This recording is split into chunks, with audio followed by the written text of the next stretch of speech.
ஒரு காய்ந்த மிளகாய், கருவேப்பிலை,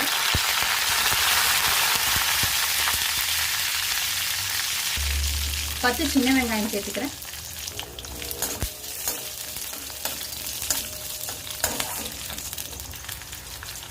வெங்காயம் இந்த அளவுக்கு வதங்கினது போதுங்க. இப்போ இதில் ஒரு கத்திரிக்காய், ஒரு உருளைக்கிழங்கு சேர்த்துக்கிறேன்.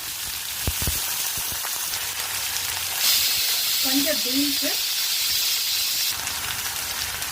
கேரட், நீங்கள் உங்களுக்கு விருப்பமான காய்கறிகள்லாம் சேர்த்துக்கோங்க.